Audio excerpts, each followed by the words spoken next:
بسم اللہ الرحمن الرحیم۔ السلام علیکم۔ روزانہ واقعات سننے کے لیے اس چینل کو سبسکرائب کریں۔ حضور اکرم صلی اللہ علیہ وسلم کی تو کوئی بہن نہیں تھی، لیکن جب آپ صلی اللہ علیہ وسلم سیدہ حلیمہ سعدیہ رضی اللہ عنہ کے پاس گئے تو وہاں حضور اکرم صلی اللہ علیہ وسلم کی ایک رضائی بہن کا ذکر بھی آتا ہے۔ ان کا نام سیدہ شیمہ رضی اللہ عنہ تھا، جو آپ صلی اللہ علیہ وسلم کو لوریاں سناتی تھیں۔ شام کے وقت جب خواتین کھانا پکانے میں مصروف ہو جاتی ہیں تو بہنیں اپنے بھائی اٹھا کر باہر لے جاتی ہیں، اور ہر بہن کا خیال یہ ہوتا کہ میرے بھائی سے زمانے میں زیادہ خوبصورت کوئی نہیں۔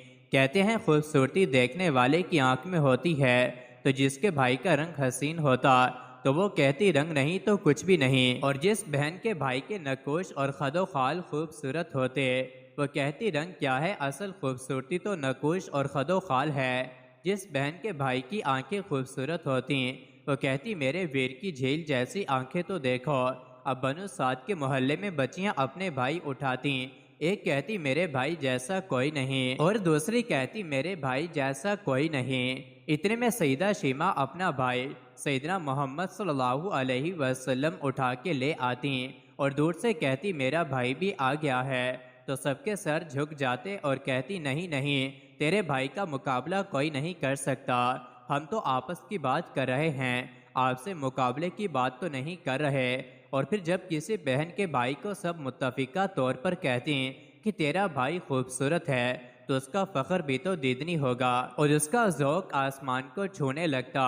ابن ہشام سیرت کی سب سے پہلی کتاب ہے، اسی میں یہ واقعہ لکھا ہے کہ سیدہ شیمہ حضور کو اپنی گود میں لے کر سمیٹتیں اور پھر جھومتیں، اور پھر وہ لوری دیتیں، اور لوری کے الفاظ بھی لکھ دیے ہیں جن کا ترجمہ ہے اے ہمارے رب، میرے بھائی محمد صلی اللہ علیہ وسلم کو سلامت رکھنا، آج یہ پالنے میں بچوں کا سردار ہے، کل وہ لمبے ہوئے جوانوں کا بھی سردار ہوگا۔ اور پھر جھوم جاتی۔ ہوتے ہوتے وہ زمانہ بھی آیا کہ حضور صلی اللہ علیہ وسلم مکے چلے گئے اور سیدہ شیمہ بھی جوان ہوئے، جن کی شادی بھی کسی قبیلے میں ہو گئی۔ حضور صلی اللہ علیہ وسلم نے اعلان نبوت کیا، 13 سال کا وقت بھی گزر گیا اور آپ صلی اللہ علیہ وسلم مدینہ شریف چلے گئے۔ جب غزوات کا سلسلہ شروع ہوا تو جس قبیلے میں سیدہ شیمہ کی شادی ہوئی تھی اس قبیلے کے ساتھ مسلمانوں کا ٹکراؤ آ گیا۔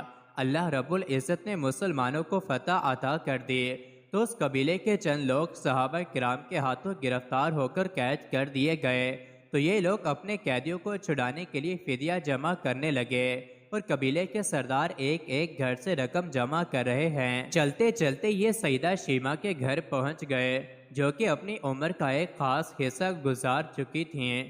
اس سے کہنے لگا کہ اتنا حصہ آپ کا بھی آتا ہے۔ سیدہ شیمہ نے کہا کہ کس لیے؟ سردار اور ساتھ والے لوگوں نے کہا جو لڑائی ہوئی ہے اور اس میں ہمارے آدمی گرفتار ہو چکے ہیں۔ باتیں کرتے کرتے کسی کے لبوں پر محمد صلی اللہ علیہ وسلم کا نام بھی آ گیا، تو سیدہ شیمہ سن کر کہنے لگی اچھا انہوں نے تمہارے لوگ پکڑے ہیں، کہاں ہیں؟ سیدہ شیمہ نے کہا کہ تم رقم اکٹھی کرنا چھوڑ دو، مجھے ساتھ لے چلو۔ سردار نے کہا آپ کو ساتھ لے چلیں؟ سیدہ شیمہ کہنے لگی ہاں تم نہیں جانتے وہ میرا بھائی لگتا ہے۔ قوم کے سرداروں کے ساتھ سیدہ شیمہ حضور صلی اللہ علیہ وسلم کے نوری خیموں کی طرف جا رہی ہے، اور صحابہ کرام ننگی تلواروں سے پہرے دے رہے ہیں۔ یہ مکی دور تو تھا نہیں، مدنی دور تھا، اور سیدہ شیمہ قوم کے سرداروں کے آگے جب بڑھنے لگیں تو صحابہ نے تلواریں سونتی اور پکارا او دیہاتی عورت رک جا، دیکھتی نہیں آگے کوچہ رسول صلی اللہ علیہ وسلم ہے، آگے بغیر اذن کے جبرائیل علیہ السلام بھی نہیں جا سکتے، تم کون ہو؟ تو سیدہ شیمہ نے جواب میں جو الفاظ کہے ان کا اردو ترجمہ یہ ہے میری راہیں چھوڑ دو، تم جانتے نہیں میں تمہارے نبی صلی اللہ علیہ وسلم کی بہن لگتی ہوں۔ تلواریں جھک گئیں، آنکھوں پر پلکوں کی چلمنیں آ گئیں، راستہ چھوڑ دیا گیا۔ سیدہ شیمہ حضور صلی اللہ علیہ وسلم کے خیمہ نوری میں داخل ہو گئیں تو حضور صلی اللہ علیہ وسلم نے دیکھا اور پہچان گئے، فوراً اٹھ کھڑے ہوئے، فرمایا بہن کیسے آنا ہوا؟ کہا آپ صلی اللہ علیہ وسلم کے لوگوں نے ہمارے کچھ بندے پکڑ لیے ہیں ان کو چھڑانے آئی ہوں۔ حضور صلی اللہ علیہ وسلم نے فرمایا بہن آپ نے زحمت گوارا کیوں کی؟ پیغام بھیج دیتی میں چھوڑ دیتا، لیکن آپ آ گئیں، اچھا ہوا ملاقات ہو گئی۔ پھر حضور صلی اللہ علیہ وسلم نے قیدیوں کو چھوڑنے کا اعلان کیا۔